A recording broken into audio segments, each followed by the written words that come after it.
If we want it to be like the old way, what we have to do is I have to host for the first 2 minutes, and then I have to say, "Fuck this." Anthony, could you take over, please? Well, that sounds really stupid. Hey, speaking of stupid. Hey, I hear Brad Nicholson. That does sound pretty stupid. I can't read. Clearly. How you guys doing? It's because your eyes are just muscles.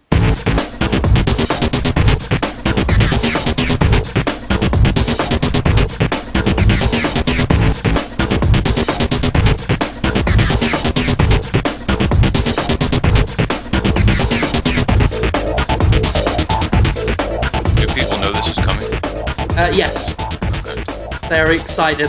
Well, I am. He is excited. I'm excited as well. That's 3 people. Oh, yeah. That's the rip-roaring start. I slightly above don't care. a notch in the direction of excited. So. Yeah. Somewhere on that spectrum. What are we shooting for in terms of time? Yeah, I don't want to be much more than an hour, and that we've all got things to do. Yeah, I've got to probably be out of here by probably about 6:15, like an hour from now. Like if we could try to keep it tight, that'd be good. And I'm going to eat some chicken, so. Oh, Brad keeps it tight, Aaron. Don't worry about that. It's true. It's true. Aaron's got an appointment with his right hand in an hour, guys. We gotta get out of here. Oh, like masturbation. Yeah! More like Jonathan Holmes keeps his arsehole to... Oh, no, wrong podcast, sorry. Wait, when are we starting now, or have we started? Well, we have started, but... Oh, okay. Yeah, I mean, you might as well say, for old time's sake... Yeah. Faith in the internet! Right. I can dig it! Yep. Fair, close... Wait, what did I say? Fair enough all the time? Fair enough, and I can dig it. I can dig it? Yeah. Yeah. Didn't we used to... We did a Games of the Week thing, too, didn't we? Or do you still do that? We don't do that on... They don't talk about video games. We really don't. We can do that. On the current Podtoid, we talk about Willem Dafoe and pedophilia every week. Sounds like my kind of show. Yeah, because I host it. And do you remember we were on the old Podtoids when I used to host, and it was like the worst idea? It's that every week. And yet your listenership numbers are higher than ever. Yeah, well, they went right up, and then they went right down once we really ramped up the pedophilia. And you found the line. Yeah. Well, I thought it was hilarious because I guested on one of those episodes, and I saw some of the comments in the show post, and people were like, "What the fuck? Why does Samit keep trying to bring it back to video games? I don't give a shit about that." You are legend. So did we start? I'm really confused. Well, we haven't officially started until we've officially been started. Anthony, do it. Anthony, say the thing. Okay. Welcome, faithful listeners, to Podtoid 200B Gaiden Retro? Retro Gaiden E stuff. I am... Turbo. Yeah, when I host the show, I would say Turbo. I feel like a guest, so I would say that I am joining Jim Sterling tonight, as well as Aaron Linde. Aaron Linde! Brad Nicholson. Brad Nicholson. Topher Cantler. Bulbasaur. And Smith Sarkar. Video games. Oh, we get to talk about video games again. It's been so long since I've done that. Do we want to do a proper Games of the Week thing, what we've been playing recently? Hell, why not? Why not? I forgot how we did this. Let's go first. I played The Witcher 2. I'll go. Fuck it. For the first time, or just again with a new extended edition? For the first time, realistically, I tried to play it on my my Windows partition on my old computer. That wasn't going to work. So I played it on 360. It's great. It's great. It's hard as hell at the beginning, and then the game has a really weird difficulty curve that I think every reviewer is talking about, where it's super fucking hard for like 5 hours, and then all of a sudden it's super easy. I don't get it either. Is that enhanced edition? Yeah. Wow. Same way. I guess they kind of toned down the very beginning. Like the first 4 dudes you fight don't kill you immediately now. Right. But I mean, otherwise the game punishes you constantly. Like it's a super punitive game. But otherwise, man, that is a really sharply written game. I'm super surprised. And it's kind of like if I could envision a Dragon Age 2 now with this in hindsight, it would be The Witcher 2. The Witcher 2 is Dragon Age 2, or what it should have been. Does that make sense? I don't think it does. Yeah, I think that's fair. I don't like podcasts. I've decided You this. just host one and show up on one. Right? Yeah, he hosts 2 actually, don't you? Yeah, I host 3. How about that? Okay, now I understand why you don't like podcasts. Yeah. Right. I got put on the spot. I don't think even you guys have you played Witcher 2, Anthony? You seem like the one that would play it. Okay. One thing I really like too. We talk a lot about the gray decisions and things like that in The Witcher. It's probably been beat to death, but I like how some of the decisions are actual conversations that take place throughout the game, where it's not just like, yo, pick one and then you go over here. It's like you literally talk to the chick, the chick with the hips. What's her name? Trish. Trish. Yeah. Hips. So you talk to Hips about what you want to do all the way throughout the entire game, and then at the very end, you're just kind of like, all right, we'll roll like this. I thought that was interesting. The whole princess is a dragon thing was pretty stupid, though. I couldn't get over that the entire way through. It's a pretty ballsy game with choice, too, because the entire, like, after the halfway point of the game, you basically get 2 separate games. And I didn't even actually realize that the choice I made was what had triggered the halfway point, or basically a complete plot split until I started reading reviews. Yeah, I went the way of the Scoia'tael, which was really hard. I actually stood there on the decision screen for about an hour, man. I couldn't figure out what to do at all, like, because I mean it was just so ambiguous. Like, there was no clear like good or bad kind of thing. What I do appreciate too is even when you turn down the asshole Imperial dude, whatever his name is, I'll just call him asshole. Burch. Yeah. So you keep having a relationship with asshole after the fact too, like so, and it's not real antagonistic at all either, which surprised me. You figure he'd be all pissy about it, but asshole was actually pretty cool the entire way through. And I don't know if that's why is he called asshole? Because he looks like an asshole. How could you look at that guy and be like, he's okay? He looks like Ian Holm. A little bit, yeah. And Ian Holm's a total asshole. Oh, total fucking dick. But it's little things like that The Witcher 2 does that I really enjoy, and you don't see a lot of games doing it. I'm really glad it came to consoles. I hope they make a ton of money, and I hope The Witcher 3 comes out. There you go. It's Witcher 2. Yeah, the game's alright. I wasn't super in love with it. I reviewed it and got called an arsehole. Wait, would you give it like a 7 or something? I think like 6.5. Oh my god! It's alright. I like it, but, I had a lot of problems with it. I mean, I thought just the lack of difficulty balance, because it's not that the game's too hard, because it stops being too hard. It then just gets too easy. It just, like, there was no sense of adequate balancing, and that didn't gel with me, and I just, I loved a lot of the story element, and I liked, much of the combat as it was, but I also just felt like there wasn't quite enough to go around. Like, just when I got really into the story, it ended on me. Yeah, it's pretty abrupt. I get what you're saying, though. It does, like, the weird action RPG thing where it introduces a bunch of, like, God of War-y concepts, but, like, none of those pieces that they put in, like, totally feel right. So, like, you can roll and dodge with Geralt, but it feels kind of, like, mushy, almost kind of sticky. He feels a little too heavy. The animation's a little too weird. It's just not quite there. Like, it's just like a step down. And I really wish, if you're going to do an RPG, just don't try to do it, because obviously everyone else has, and it's never panned out. Nobody's ever nailed it. No one's ever nailed combat in an RPG. They just haven't. Like, if you're just going to do an RPG, do an RPG. Don't video games. Don't try. Right? Well, I mean, you play a game like Amalur, The Reckoning, which is even worse than The Witcher 2 in terms of its combat. And it's just kind of like, just stop. Let's just stop, guys. Every one of us. Let's just cut it. I mean, like, that's just where I'm at. And it's great because I don't work in console games anymore, so I can say horrible shit like that. It's just stop. Just don't do it. There you go. That's my rant. Message of hope from That's Brandon. it. No more RPGs. No more RPGs. Don't even try. If it's broken, don't try and fix it. Just throw it in the bin. Now if you have some on iOS, I'd be more than happy to see it. Do try. Fuck you guys. I thought that was hilarious. We don't know what iOS is. It's this amazing platform that's setting every trend in the industry. Actually, no, I kid. I like mobile gaming. Kickstarter was us. Champion. You could thank us for Kickstarter. iOS was on the bleeding edge of that, and then Double Fine came in and made a lot of money. But it's always been us that's been keeping Kickstarter in the news. And now we get like 100 emails a day about some dude's Kickstarter, and I want to shoot myself in the brain. 15 emails for one game. It's like, dude, like if you send one email about a Kickstarter project, that won't guarantee that I will pay attention to it. But if you send me 15, that will guarantee I will never click on your fucking game.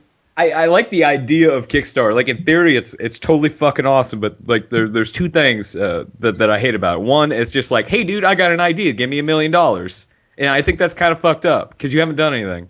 And number two, it's like anytime you write about it, you're asking people to give them money. Like money is going to change hands regardless. So it's kind of like a weird double-edged sword. Oh, you're about to say something? No, never mind. And they don't let you get funding for a heroin baby boxing league, I found. Which really annoyed me. What is it for, then? Fucking pointless. Technology, that's where it led us. My favorite Kickstarter project is still that guy that was like, okay, guys, MMOs are bullshit. I got a really great idea for a good one, all right? Here's what it's going to have. Guild banks, right? Everybody needs them. Everybody wants them. We're going to have them. Done. And then he's like, it's going to be really cool. There's going to be fighting. There's going to be, like, dragons and shit. Oh, is that that guy? I forget. What was his name? He won the lotto, right? He was a lottery winner and, like, Wiccan or something. And he wanted $1.1 million. And he had won the lottery. Like, if I had $46 million or whatever the fuck he had something in that magnitude. I probably wouldn't be begging people for $1 million. I would just, like, make the game that I wanted to. If I had $46 million, I'd start a studio today. But I love that guy. That guy has balls. He's very much one of those ideas guys. When I say ideas guys, I need you to imagine somebody, like, firing the double guns at somebody, you know? Like, anybody else? Anybody who isn't Submit want to talk about what they've been playing?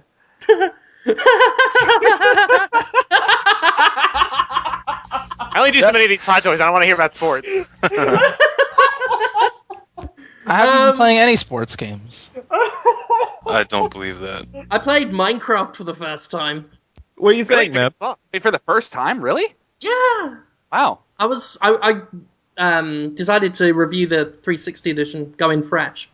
Review it as a game as well as a sort of port. I knew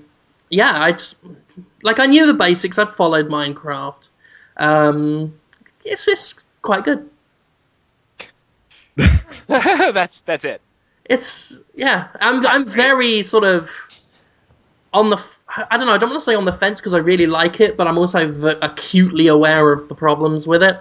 It doesn't help. I've been playing A Valley Without Wind as well, which is similar, like in theory, of the whole run around collecting shit and that kind of stuff. So, what sort of problems do you have with it? Mostly. I'm curious because I haven't talked to anybody who hasn't played Minecraft in like a year and a half or so. So I'm really interested. I've never played Minecraft. I don't care. I also have never played Minecraft. Well, there's a mod you can get that adds baseballs into it. Sold. There's the John Madden mod that you can add where he'll draw things on the screen and tell you like, oh yeah, you gotta grab this cube over here and then put it over. Oh yeah. But Minecraft is one of those games where it's like I'll spend an hour just bored as fuck in it, and then I'll have an idea to do something and it's brilliant for an hour, and then I'm really bored for an hour because I've done it, and then I don't know what to do now. So it's a lot of waiting around until like inspiration hits, which I don't need to play a video game to sit around waiting to have an idea for something to play. Well, the weird thing is like when I started playing it, I had the same issue, right? Where I was like, I really want to make this thing, and I'm like, that's going to take a lot of effort. But like what I ended up doing was all of the stuff that I would build, like the big projects and shit that I would do with friends on a multiplayer server. But my favorite thing to do, and I would recommend you try this, Jim. I think you might enjoy it. Is like start a new seed. If you can't, like, can you use seeds on the Xbox version? Is someone playing Diablo? It's not out for another week. What the hell? Yeah, who's clicking? Me. It's like 1 billion per minute, Aaron. You should join a league. Is there? Can you do seeds in the Xbox version? A seed is a starting world. Well, forget it. Don't worry about it. Anyway, it's just like try this. Try starting a new game. Build a boat, find an ocean, pick a direction, and go. And then and try to make it more about exploration than about building. Like the game is really interesting if you commit yourself to like not staying in a place for more than like a couple of day-night cycles, and if it's more about like just traveling and seeing shit and that kind of thing. Like it's a really difficult game in that way. Like if you're not bunkering down and just building, massive structures and hoarding like iron and diamond to build weapons and shit. If you're the more like vulnerable you make yourself, the more interesting the game is, I think. Yeah, I mean, that's one of the things I really respect about it. It's like, and I say this in the review, And it has a hardcore mode, by the way.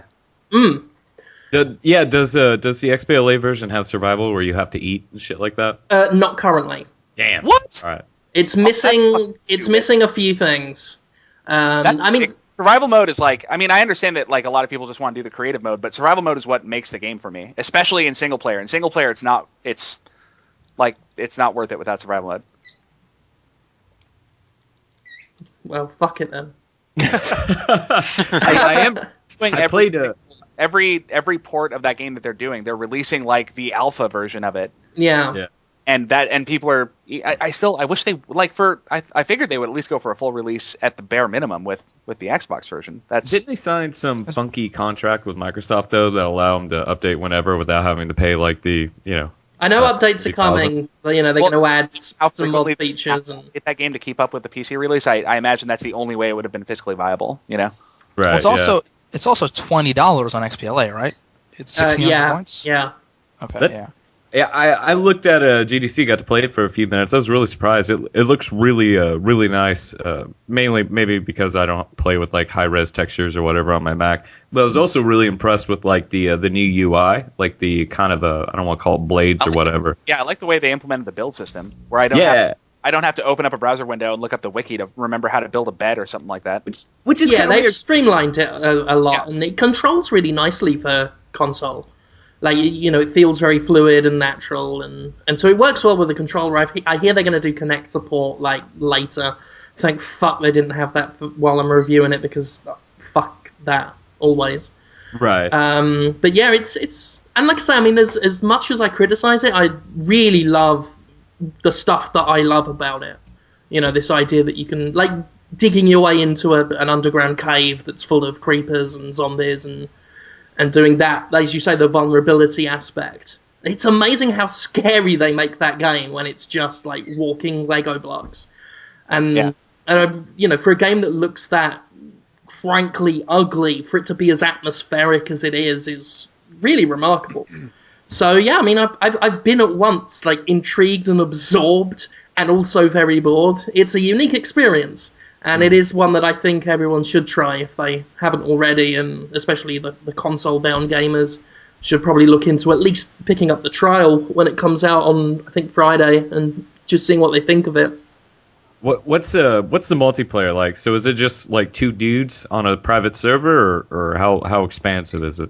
The multiplayer on Xbox Live, you can get up to 8, if memory serves.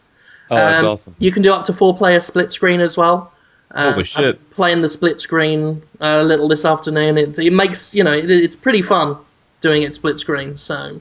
Yeah, like the half and half wasn't too bad, because this is what I was doing at GDC. I don't know about 4 dudes, like GoldenEye mode. I don't know about that, but that sounds cool. Maybe they should have spent the resources that they did, like, splitting out into 4, like, putting survival in the game. That just strikes me as crazy. Yeah, that I'm going to have to double... Yeah, I will double-check the survival. I didn't see it listed, but I'm not quite done tweaking the review yet, so I'll double check that. But as far as I know, from all the details, something they do. It's something they're going to add in later.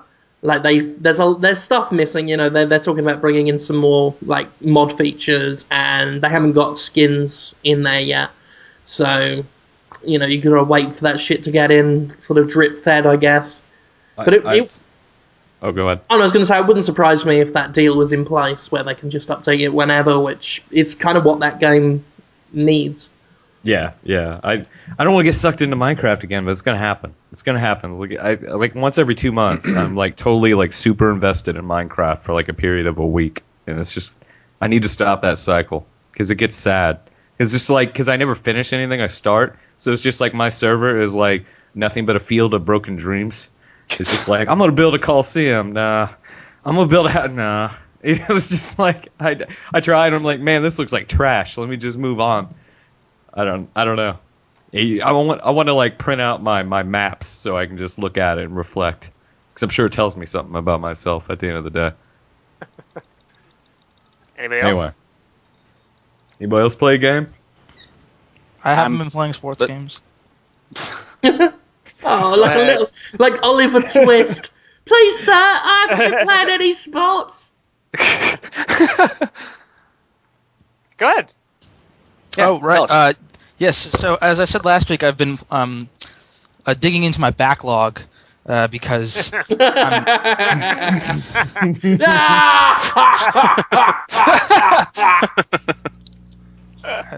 Please shut up, Submit. Guys, I just finished Super Mario Brothers. It was great. No, what's your backlog? Tell us more about your backlog. No, well, so you know, I spent March reviewing a couple of sports games. Nobody cares. Shut up. So it was a trap, you idiot. In April, He's still going. He's like the Terminator. in April, I tell you what, Submit. You do this. I'll make Terminator noises while you go on. Finally,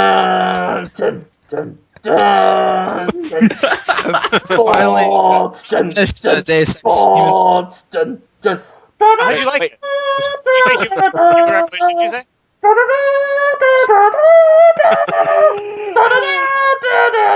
Linda Hamilton is a Skellington.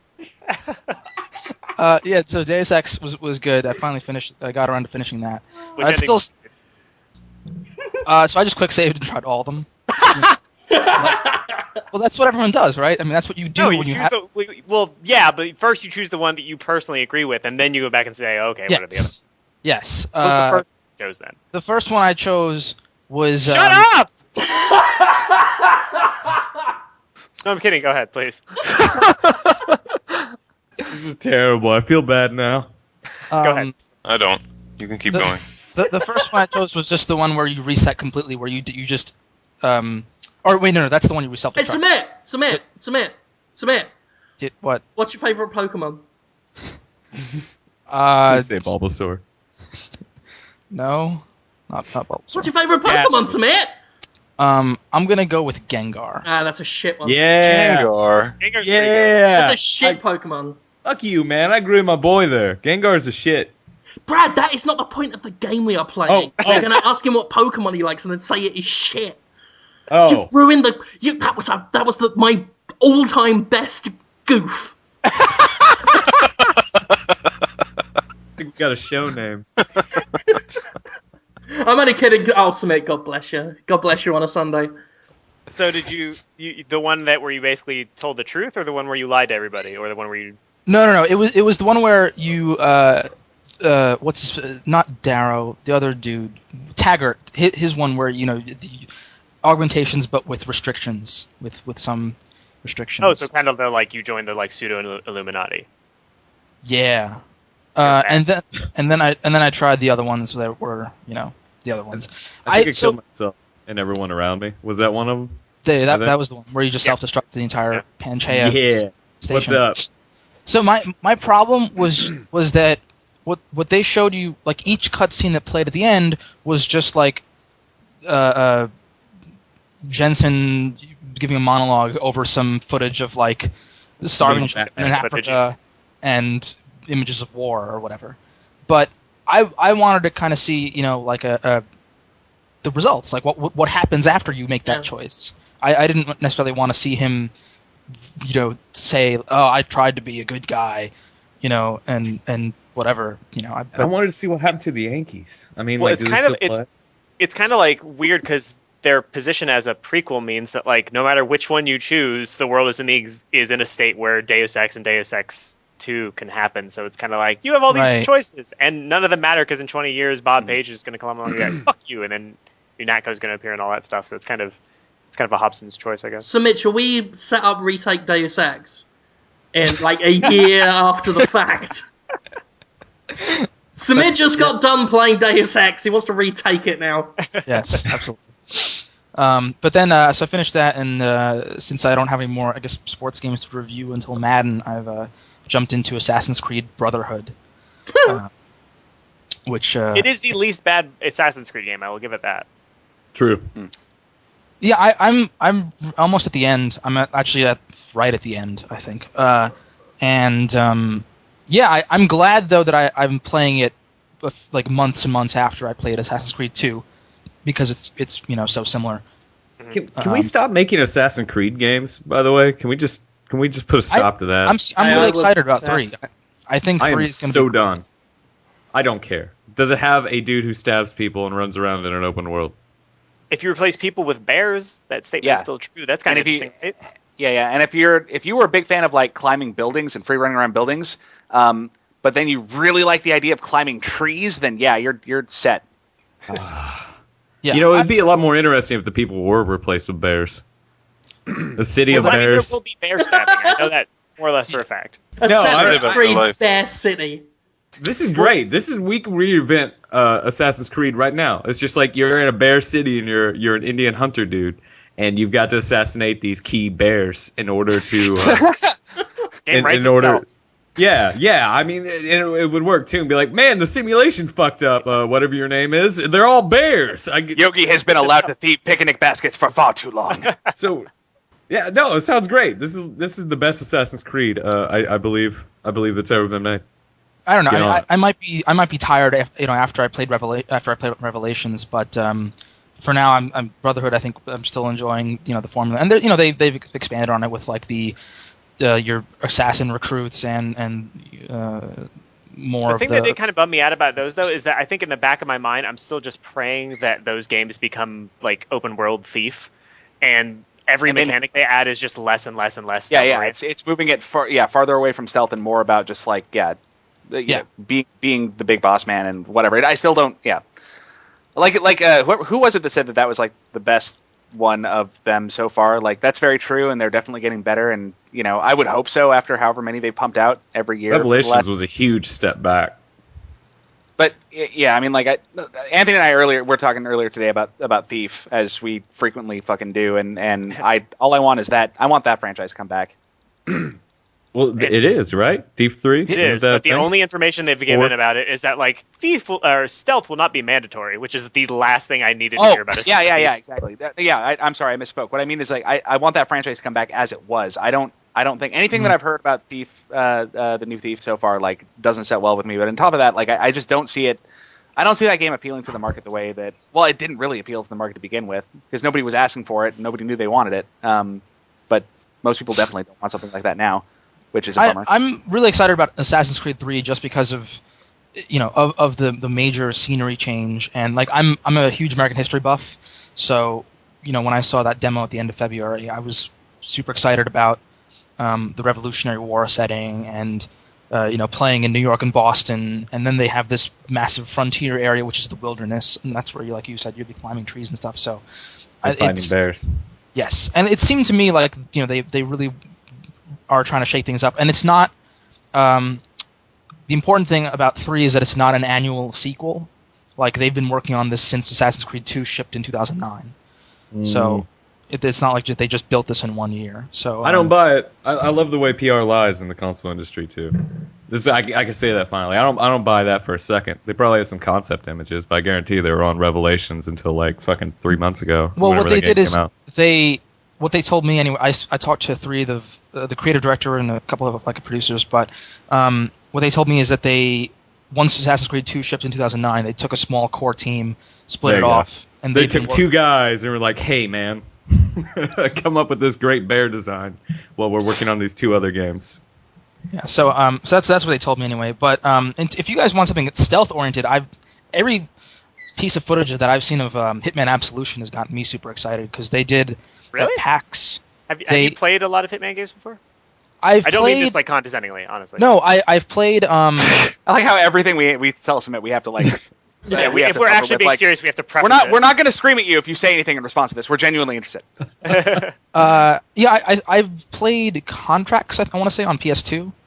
I think that was the one. Just amongst the stealth gamer sort of fan base, so far my understanding is that the reception to Absolution has been along the same lines of like, this is not what we wanted out of a Hitman game. Like everything you've shown us so far is very actiony and that's cool, but like everybody's still I think really hoping for a silent assassin. Nobody ever sees me kind of. Well, that's the thing. What they've done so far, and I didn't see the PAX demo, but I've I've seen other demos, and what they did at PAX East is that they showed the same gameplay demo, except they did 2 playthroughs. They did one silent assassin playthrough, and then one where you just obliterate everything.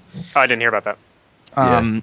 So it was, again, like, it's one of those things where you can play the game just like the old Hitmans. You can play just as murderously or as stealthily as you want to.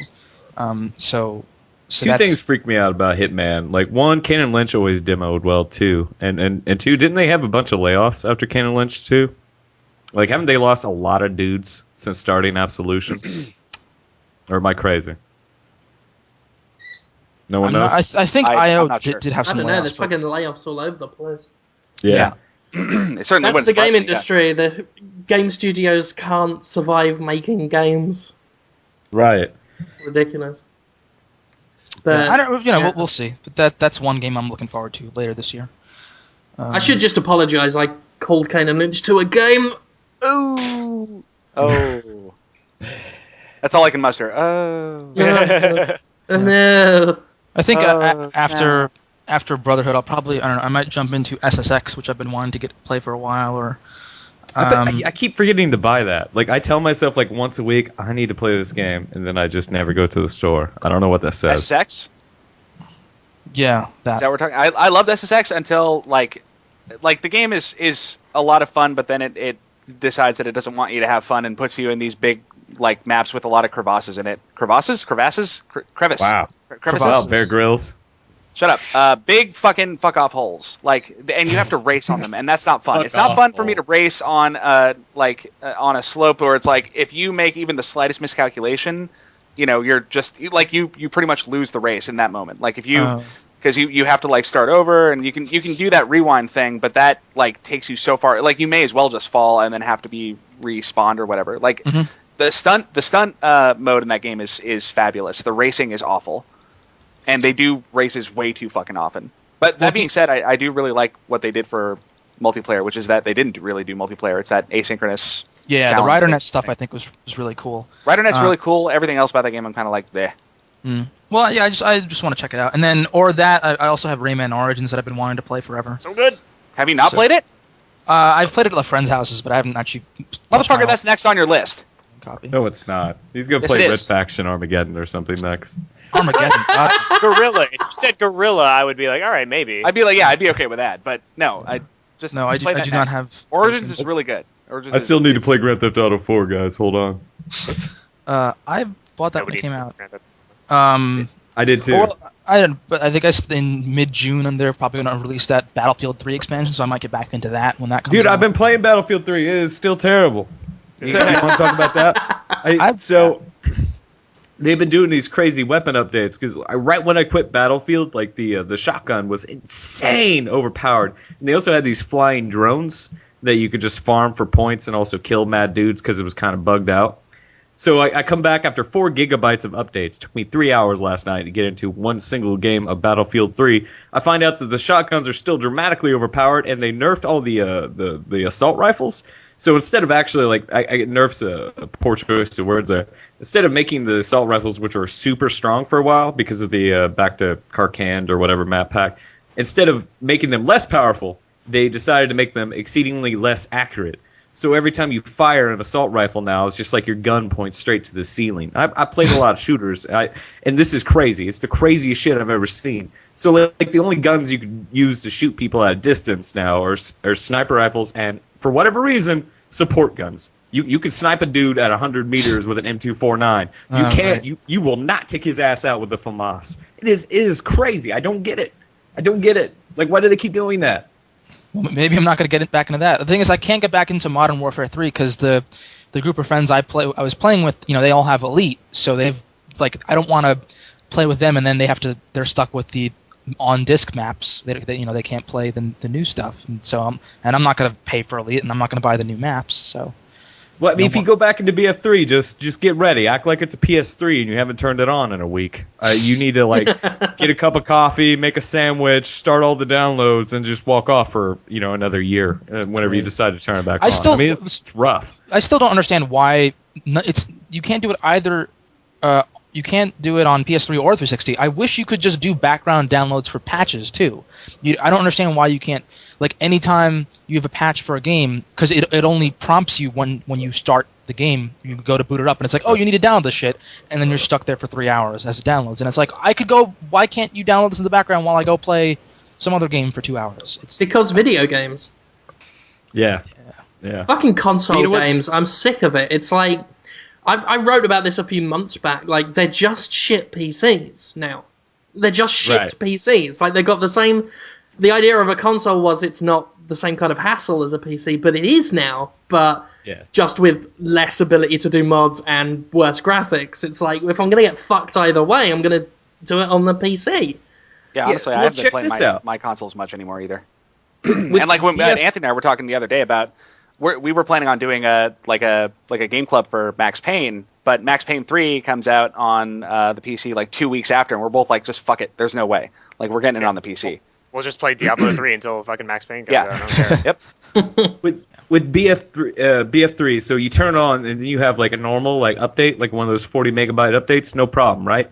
But then to get the rest of the updates, you have to dig through the fucking store menu. That's how cobbled together everything is. It's really weird how that. And how that stuff works. They don't use the store to like sell like normal shit. But I mean, they have gun packs and things like that. But then there's like trailers and stuff. So you're sorting through like trailers and all this shit to find crucial multiplayer updates that they don't highlight. Like one of the updates is under the Kingdoms of Amalur Reckoning trailer. I'm like, I don't give a fuck, guys. I want to play your game. I don't. Yeah. Why is Amalur the Reckoning fucking trailer in your store? Because Electronic Arts, that's why. Fucking Electronic Arts.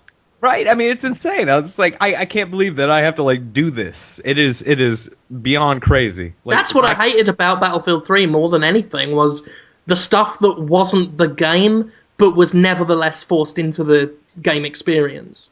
I don't know why Microsoft signed such a crazy contract with EA. I mean, this stuff started happening as soon as they let EA on Xbox Live, right? Remember when they were having that standoff at the very beginning of Xbox Live? Is like fucking like forever ago, and like the things they let EA get away with, like collecting your email and signing into like EA's own servers and shit. It's crazy. Right. It's fucking crazy. This is what happens. You have to go into a store to download a fucking patch, and in the meanwhile, hey, you can watch a Kingdoms of Amalur Reckoning trailer.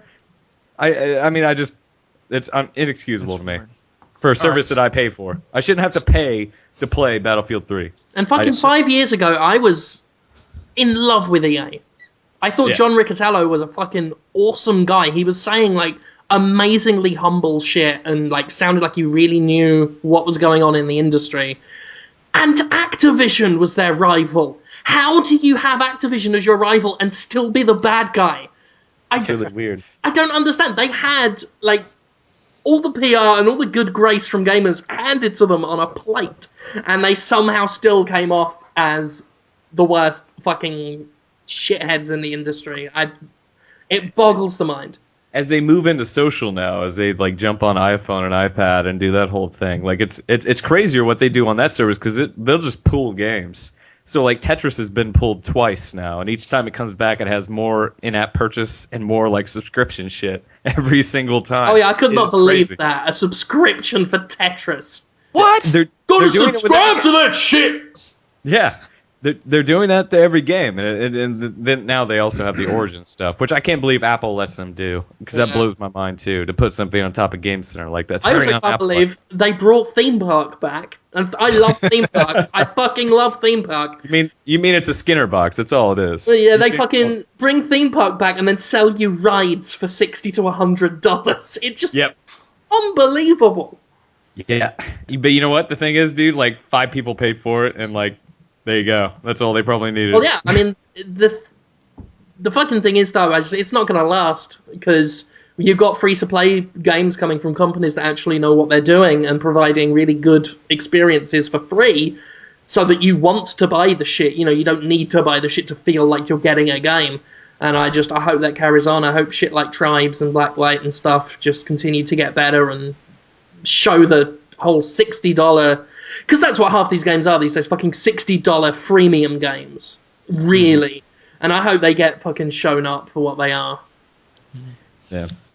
Alright, well, I'm gonna ask you guys to choose, or give me feedback on my next backlog game, because I'm just looking at my stack right now. Rayman! Just fucking play Rayman.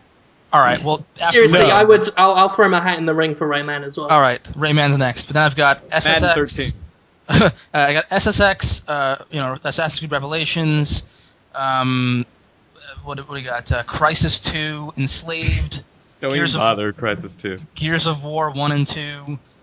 Fight Night Champion. Eco. Gears of War 1 Eco and Shadow of the Colossus. You said a bunch of games that don't matter, and then you said Eco and Shadow of the Colossus. Yeah. Wait. I played Shadow before. But you played Gears of War 3? How have you not played Eco? Fuck. I haven't played any of the Gears games. Oh, no, that's not true. I played one. But one's on your backlog, bro. Well, no, I just bought the triple pack that has 1 and 2, but I've played 1 before. You hurt me on the Guys, I'm trying to decide between Super Metroid and Tetris. They're in my backlog, guys. Super Metroid. I have not played Super Metroid. I've played Tetris. Oh, get the fuck off this podcast. I didn't own an SNES. I had a Genesis. I must admit, do you have a computer? British, I was Genesis. I have a computer. Then you have no excuse. You have a questionable moral compass? Yeah. I played Super Metroid for like 10 minutes and said, fuck this shit. And I got out. God. You're I have Shadow Complex. I can just play that instead of Metroid, right? Oh! I don't even like Super Metroid, and I still threw up in my mouth. Samit Sarkar's turned heel. I like it. Bad Samit, nega Samit. I said nega. Like Darkwing Duck. It's okay. Yes. Topher, what have you been playing?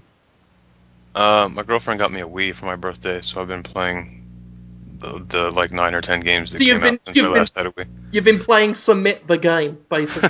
I've been playing the BitTrip games, BitTrip Runner and Flux and Beat and Rhythm Tengoku and Sin and Punishment.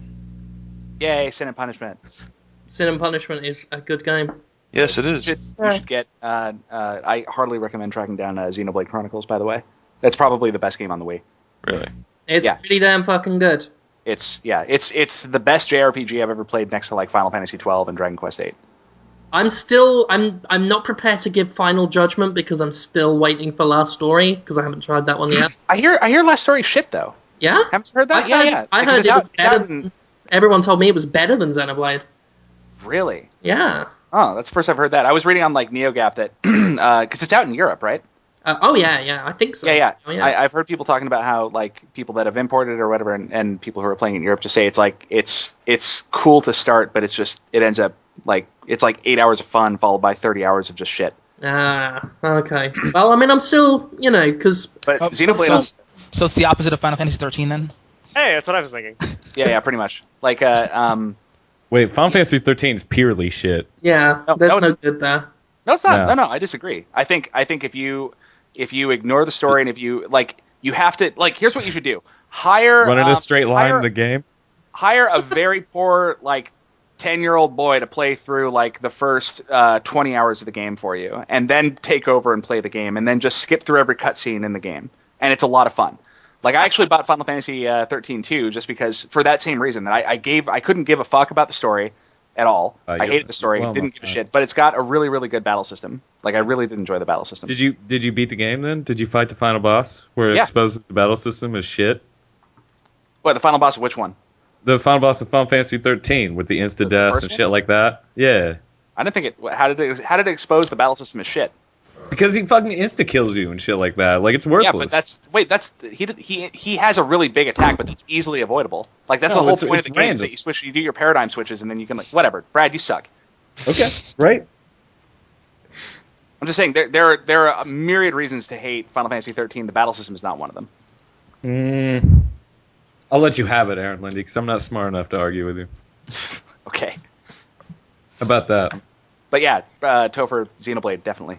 Get it. Okay. Yeah, highly recommend it. Do not think you'll be disappointed at all. I bought it twice. I imported it and then I got the US version. It's that good. I really liked Boom Blocks. I'm not big on RPGs, but great. My girlfriend loves RPGs. I'll let her play it and I'll watch and see if it's good, and if I like it then I'll play it. I'll guinea pig her with it. Let's not lose our reds though. Make sure you turn off the English voices though. I like English voices. Really? It's so on the nose though. It's so everyone's so Especially Shulk. He's just so, oh no, it's going to be very hard when things start fighting at each other, and I'm so scared. It's worth it for the bad guys, though. Dinner time, boys!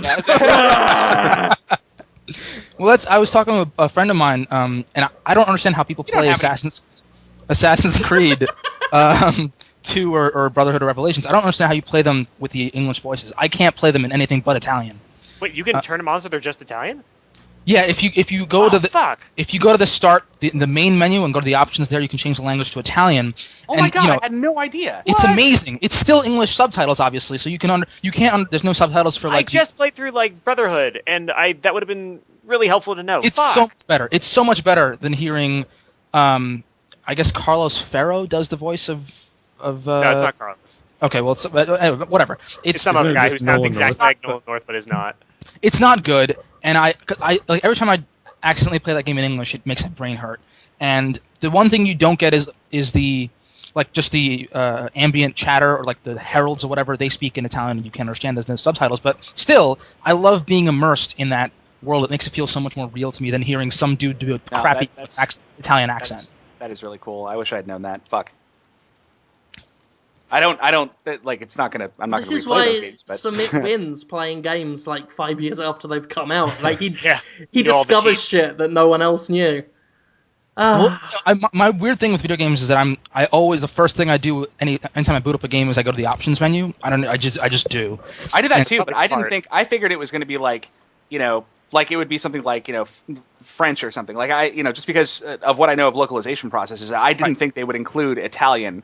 Like usually it's a rarity that they include like the original developed language. Like if you're playing a JRPG, they'll include Japanese voices. But by and large, usually it's like it's whatever region the game's localized into with whatever region it's most likely that other speakers of that language would be in. So I figured it was going to be something like French. I didn't think they would have Italian in there. Yeah, no, it's like I think they have English, French. I want to say they have English, French, German, Italian, and Spanish. I'm pretty sure that's what it is. E-figs, I guess you would say. They have all of those for spoken languages? I believe so. And yeah, it's just in the main menu for options. And like I said, it's just spoken language. So the only thing that I change is when I leave the Animus, and because I want to hear Nolan North and Kristen Bell, right? I don't want to. You said Animus. Boy, my armpits stink, guys. I just want to tell you that. Thanks, Brad. Smelled them. Yeah, no problem. But yeah, totally. If you haven't, anyone listening hasn't played Assassin's Creed 2 in Brotherhood yet, play them in Italian. It's so much better. Are we still in Games of the Week? Yeah. Jesus. Yeah. This is like Podtoid. This is why no one likes this show.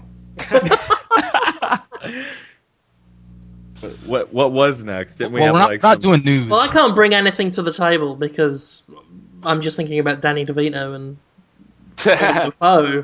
That's my Podtoid mode now. I'm fine with that. Shit. So we didn't take any questions. How about this? Well, I mean, yeah. Do we have questions? No. All right. I've got a dumb idea for all y'all.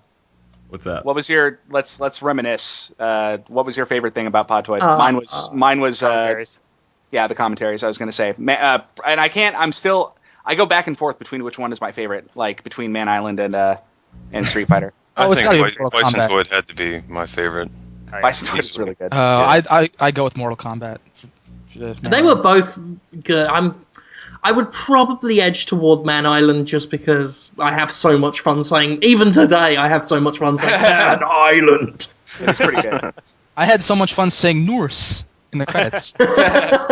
Yeah, and I mean, in Capcom versus SNK, or no, Street Fighter Cross Tekken, Bison's taunt is, for me, it was Tuesday, like apropos of nothing with no context. I like to believe deep down, even though I know almost certainty that this isn't the case. That wasn't us, was it? And we're like, no, that was pretty much popularized before that. But we certainly helped. I think we helped. I like to think that we helped.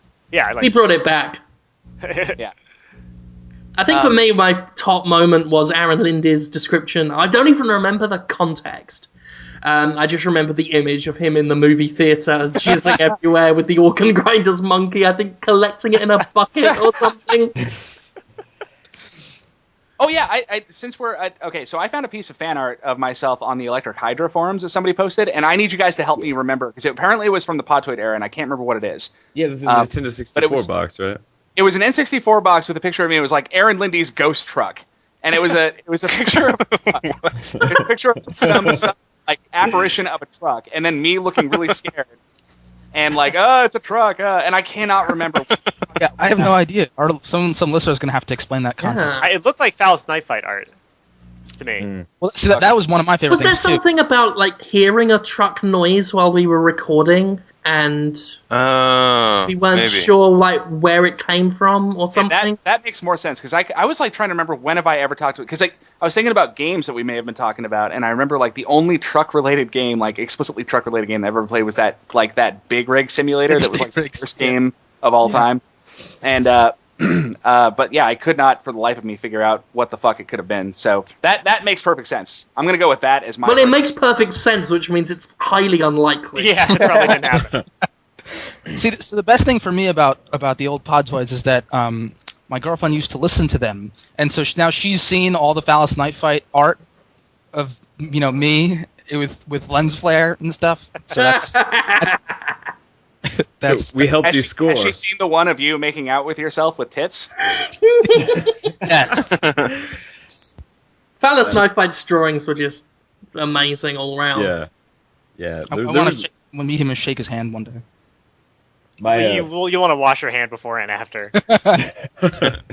I think my favorite Podtoid moment was I wasn't even on the show. It was I think when Jim went nuts about me going to the gym just one random day. I remember the next day too because Jim tells me over chat. It's like, "Hey Brad, I said something about you yesterday," or something to that effect. Do you remember this conversation, Jim? I vaguely do, yeah. Yeah, you're just like, I said something about you on the podcast, and I was like, "Oh, what?" And he's like, "Well, it was something about you and Sting lifting together. You'll hear," or something like that. This is when that mystique was born. What's kind of wild about that? That was like the first or second time you were on.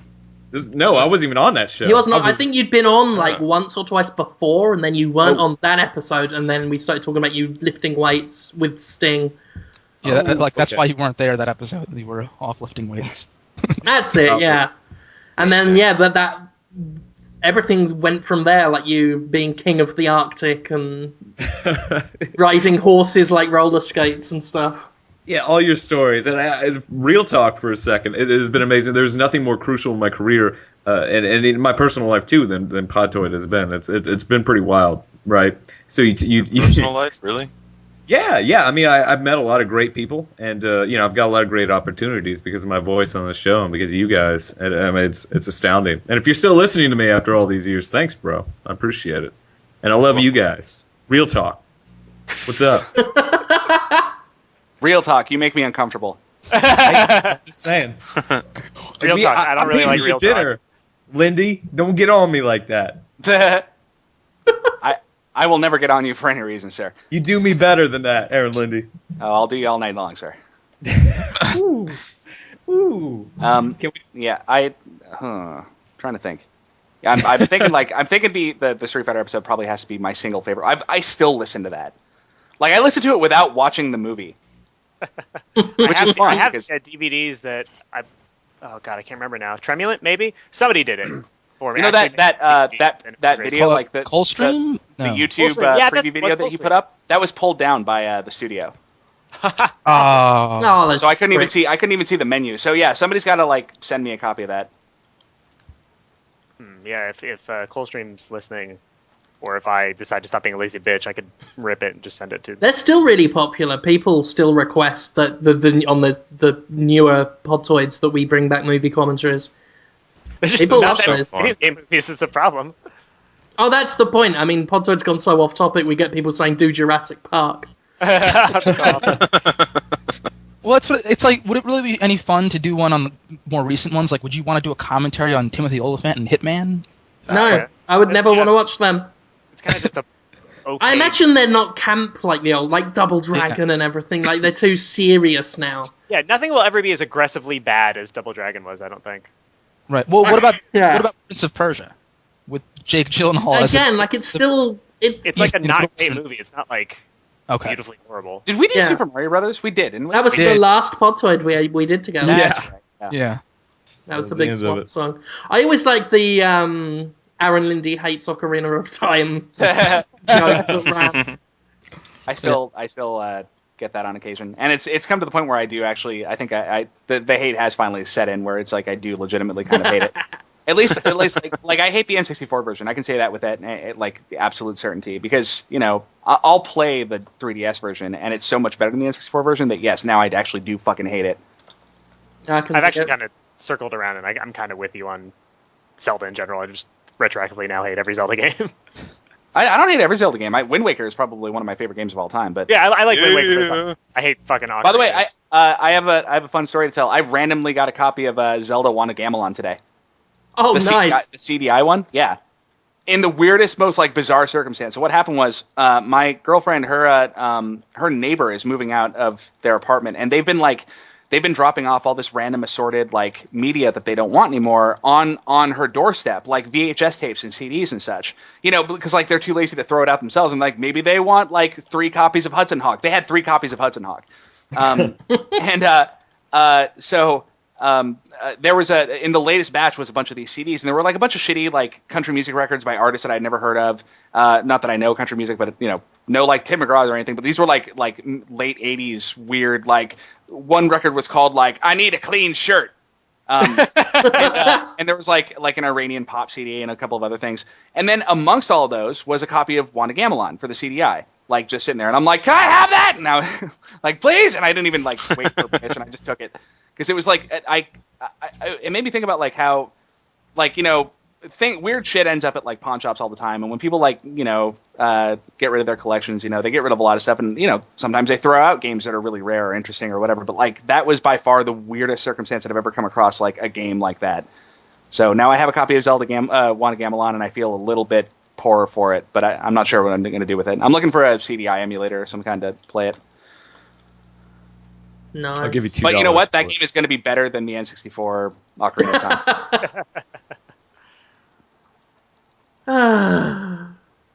This is great because now I'm going back. We came up with the 3 good things about Podtoid, and now we're just at a lot. Yeah.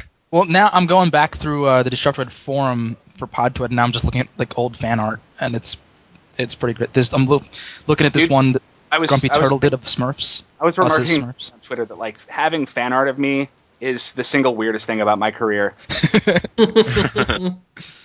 It's my favorite. I love some of the shit. It's weird. It is pretty awesome. It still happens. Like my computer wallpaper right now is a picture of me riding on Jonathan Holmes's back with him as a centaur. Love it. Yeah, people do it. I love that they do. It's amazing and weird. What about you riding a toucan? That's even better than Jonathan Holmes. Oh, I love toucans. Really good. One thing I love is that we, I know I personally haven't been able to speak to a lot of you for quite a long time, and we haven't done Podtoid in years, and we literally have nothing to say to each other. Yeah. Yeah, but we squeezed some good time out of this. I was exactly hoping that nobody would speak after that comment about nothing to say. That was spot on. Yeah, because that's the other favorite thing about Podtoid is how the best way to rip on somebody in Podtoid would be to just stay silent after they said something. Oh my god, I can't remember. I've been looking for that. When did I explode? I think it was Samit. He was talking about what, like NBA Jam or some No, bullshit? it was GTA 3. I think I told you. That is the funniest moment in any podcast that I've ever been on or heard. Yet to hear Anthony laugh that hard about anything, like.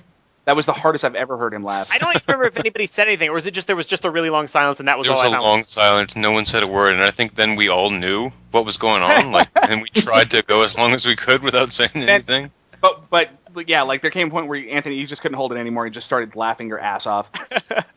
And then people afterward took that laugh and then imposed it over. Oh yeah, tragic events. Yeah, that's right. Or Princess Diana's death being announced. Yeah, Simba discovering Mufasa's body. So good. Which was a great thing because there was a time where when you Googled Anthony Burch, the very first thing that came up was Anthony Burch is a bastard, and then just a bunch of videos of me like being terrible. My wife's, my mother-in-law was trying to figure out more about me, so she Googled Anthony Burch, and what came up was like, why does Anthony not like The Lion King, and why is he laughing at Princess Diana? A little bit of explanation. Oh man, you're still pretty high up there. That's the greatest thing I've ever been a part of. I'm just hanging it up now. I'm done. And I don't even think I was on that episode, and it is to my eternal regret and sadness. Because it is, like, especially of the old Podtoid, that is the best comedy moment. And it really makes me sad that I wasn't there for it. It was pretty indicative of a lot of just things about Podtoid at that time, too. Like, just the incredible lack of respect we have. Yeah. There's just no end to the disrespect that we show Samit on a daily basis. To this day, if I ever see him in person, I'll just be like, "What's up, Browntown?" and immediately go all bro on him. Those were I'll never forget. Those are the first 2 words Anthony ever said to me in person when we met in E3 2009. Yep. Was at our place for stay. He said, "Sup, Browntown?" and I was like, "Oh, I know how this is about to go." Yeah, it was some of the first people I ever met in person were you guys, or people I'd done other podcasts with or whatever, and it was really interesting to see, like, oh, I saw Jim and Samit and Topher in person. I wonder if it's going to be any of that awkward, like we never met each other before, but it's like, no, it's just a complete continuation of Yeah. podcast relationship. It's like, oh, I can see you. Weird. Yeah, I just like have to crane my neck up slightly when I talk to Topher, and that's about it. The GDC, I think, was just like 3 straight days of us ripping on each other, talking about RoboCop. Pretty much, yeah. I'll never forget Brad sitting me down and be like, "All right, I'm going to explain RoboCop to you," and then talking about a bunch of things that are maybe the least relevant things in all of RoboCop, and saying that was the truth of RoboCop. You got to hear the gospel sometimes. If you guys ever do a RoboCop commentary, I'm on. Hell yeah, we do RoboCop. I'll bring you on. Anthony, what is the truth of RoboCop? Can you summarize? From what I recall, it's that RoboCop is all about gender equality, because there's one scene in the Detroit PD where everybody's getting dressed and it's men and women together, and so Verhoeven was making a point about the future is gender equality, and I kind of just got distracted because of Brad's pecs as he was telling me this because they were heaving. It's very true. It's very. I paused on the titties too to prove it, if I remember correctly. Actually, he's got a point because they do the same thing in Starship Troopers. So there you go. That's exactly where I was going. See, come on, Aaron Linde knows the truth. Okay, wait a minute. So one shower scene that's the thematic core of RoboCop. No, that I did not say, but I did point out that apparently, thematically and canonically, Starship Troopers and RoboCop are in the same universe. Yeah. What? It's got to be. It's like how Joss Whedon's got the Buffyverse. This is the unisexiverse. The Verhoevenverse. Imagine a world where men and women are in the showers together, where they can dress. Get out of the showers, get shot to death by robotic cops. Where they can dress in the same room and no one looks. An amazing world. Well, this has been fun. Yeah, I think we killed it. It's been a larf, yeah. Yes. So how did you bring us out? I forgot. We just say that's it. I think we just kind of gave up and got awkward and. Yeah, we we go on for a while and start talking about things that we say on the podcast, and then I'd keep recording and then save the files to my hard drive just in case I ever needed leverage. I wouldn't tell them about that. For old time's sake, guys, wait 10 seconds. Just so I know when to edit this out. And then, of course, I'm just going to leave that in. Wait, Jim. You have access to the Podtoid email, right? No. Oh, okay. I've got access to nothing. My takeover of the show was so slapdash. I think it's a miracle they get uploaded. Still recording? Are we still recording? Yeah. Okay, yeah. I want to say something really quickly because I never got a chance to say this in my farewell post on Destructoid, and I realized after the fact that like after I left Destructoid, I got Hey Ash off of, like, I got my name on the Hey Ash stuff, so it was like mine, and I never explained why to anybody, but it was like purely for like tax reasons and stuff. And I realized, oh, everybody probably thinks I fucking hate Destructoid now. So I just wanted to be clear. He absolutely hates Destructoid. I really don't like anything about that website, and I never did. No, I'm having the best, most fun sort of life, and it's all because of Destructoid. Like, working at Gearbox has been a dream come true, and the only reason it happened is because of Hey Ash, and that happened because of Destructoid and Podtoid and all that kind of stuff. So I cannot say enough nice things about Destructoid. Like, that's good to know, because whenever I see you at PAX or E3 or wherever, I'm always surprised when you acknowledge me. I always expect you not to. I expect you to look around and say, "Who is this person? Get him away from me!" Actually, I had a fun moment at GDC this year where, and this happened more than a couple times, but I was walking around with Ashley Burch, like we were hanging out for a few days, and I had to get used to very quickly. I had to get used to the fact that when people were like, "Oh, hey, how's it going?" I had to be like, "Oh, they're saying hi to Ash." Like, I had to like say, "Okay, all right," and a couple of times, like, and I would do this. I got so used to it that like when people were like, "Oh my God, hey," and I just go like, and I just wave, and Ashley Burch would be like, "Hey," because they're talking to her. Like, twice, apparently, I had snubbed people who were saying hi to me. Including one guy who was currently trying to get me a job.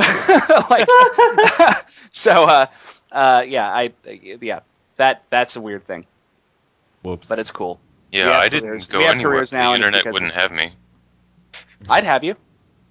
I'd have you anytime. Yeah. Topher, I'm your biggest fan. I'm actually doing the thing that I did before I even started working for Destructoid, so I've kind of gone back in time 6 years.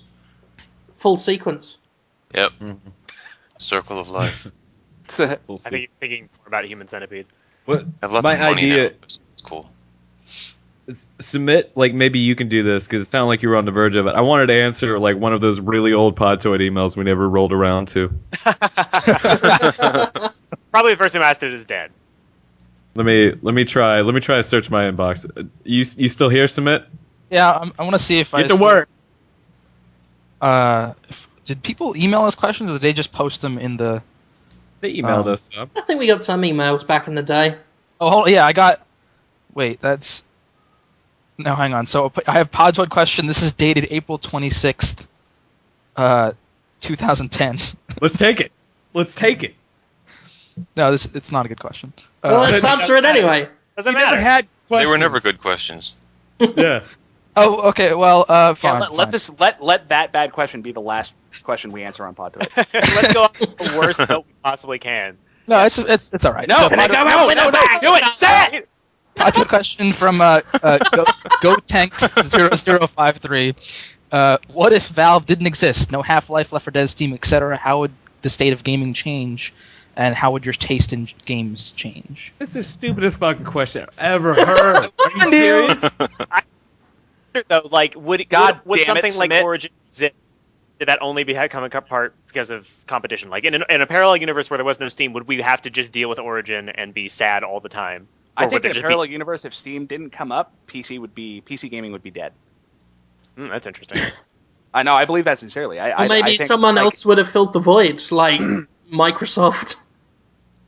No. And really innovate. No. That wouldn't have happened. All the players that are doing digital distribution now are doing it because Steam created business there. True, but then... Like in 2008 and 2009, PC was circling the toilet. Like, it was not looking good. Like, it was... And there... I mean, I remember speaking to developers who were just not optimistic about it at all. So, no, I credit Steam with a continuation of PC as a viable market for mainstream games and not just niche games. True, definitely. But then, I mean, the question arises is, if Valve wasn't around, would someone else have stepped up? We don't know. The question is retarded like that. Gamersgate or, fucking... that's the sweetest thing I've ever seen. Oh, best friends for life, Aaron, Linde, Anthony Burch. Brad just links to a piece of Faust Knife Fight art that's Aaron putting his hand up my shirt saying, "Let's play a game, Rev." And there's a heart his head, and he's smiling, and I don't look super pumped about it, to be honest. I remember that one. That's why it's a fiction. That's why it's fiction, because if that was happening, because if it was real life, I'd be grinning like a small child. Yeah, right. Which would make you grin more. Well, here's some great phallus knife fight art of me that I forgot about. Actually, now that I see this phallus knife fight art, I don't think the scary truck or whatever is phallus knife fight art. Now that I look at this, I don't think it is either. I still, if you made the ghost truck thing, tell us. I hope it wasn't an Electric Hydra listener, and I'm just being a dick. I don't think so. I really do think that's a Podtoid thing. I thought that was vaguely remember. Yeah. Man, what is it? I can't remember though. Somebody will know. Yeah, if someone knows, do let one of us know. You know what makes me sad? That was when I was like heavier, and like I posted that on Facebook, and people were like, "It looks just like you," and I'm like, "Oh." I'm still really fat. Oh. The weirdest thing is if you Google Aaron Linde, the third picture is just a guy who is not Aaron Linde with an Aaron Linde who is wearing a wig. He's wearing a wig. Let me see this. If you Google me, it's a picture of Flynn DeMarco, and I don't know how that happened, but yeah, there's the picture of if I Google Aaron Linde. Yeah, third picture is... First three pictures are me. It's me and Tiff and Anthony is the first one. Then there's me eating the Pringles that Nintendo sent me for whatever fucking reason. And then me wearing the Professor Layton hat. And then some fucking dude. Just some dude. And then after that, a picture from my wedding that you're not in. Yeah. Oh, God, don't Google me. Doing it now. There's a lot of crazy shit on here. There's like a picture in my office that I remember taking. It's all pictures of your arms. Yeah. Yeah. But welcome to Muscletown. That's what this is. Just looks like a butcher's window. There's a picture of my head on RoboCop, which I approve of. There's a picture of you in my cartoon there. Yeah. Oh, there's a picture of you in PlayStation Home. That's pretty great. Shit. Remember that? Yeah. I remember having to do that. I think that's one of my first results, too, if you Google my name. Actually, there's a much skinnier picture of Brad Nicholson here. You see this shit? Oh, yeah, when I got down to 120? Shirt? Yeah. It was me at 120, babe. Looking a little thin there. Oh, wow. Yeah, man. Yeah. I bottomed out during that period at 114, I believe was my lowest. That's insane. I was like Anthony Burch small. That was scary small. We could have had a stick fight, Anthony. I don't ever want to have a stick fight with you. With our little sticky arms, we could have just like thwapped each other. I'm really glad you put the word arms on arms. That. Yeah. Anyway. All right, guys, it's been fun, but I hate you all, and I have to go. Yes. Sounds good. If you're listening, draw more Anthony and Aaron in love fan art, because that's what keeps me going. Don't encourage him. And also, he did it more often when we flood the internet with pictures of Samit with tits, please. Oh yeah, more of those. Always more of those. On a personal note, thank you all for coming on and doing it. It was, like I said, we got up to 200, which is 200 too many in my book, but it meant a lot to me to try and do something special for the listeners who still listen against all better judgment. And I wanted to get the old crew back on. And yeah, it's fun talking to you. I mean, it was always a highlight of the working week to do Podtoid with my kind of friends. Well, you know, we understand that it was that everything about Destructive went downhill after we left, so it's cool of us to hop on. I self-harm now with a blade. I will echo that. I tell you, like, meeting you guys was huge in my life. It's been amazing. You guys complete me. There's nothing worse than Brad being honest. There's literally nothing worse. It does feel like a rape. It does. Like you forced your way into my heart against my will. Just saying. It's not making it any better. That's him wiping his dick on the bed sheets. Nah, man, I just let that shit run. Oh, God. Oh, no. All right, that was Podtoid 2000. Yeah, that's another one I shouldn't upload, but will. Aries! The thing. Thank you all for listening. Are we still recording? Yeah, of course we are. And thank Aaron Linde and Brad Nicholson. I've just taken over as hosting again. Fuck it. Thank Aaron Linde, Brad Nicholson, Samit Sarkar, Topher Cantler, and of course Anthony Burch for coming on and doing this shit. Whatever this was. Yeah. Thank you and goodbye.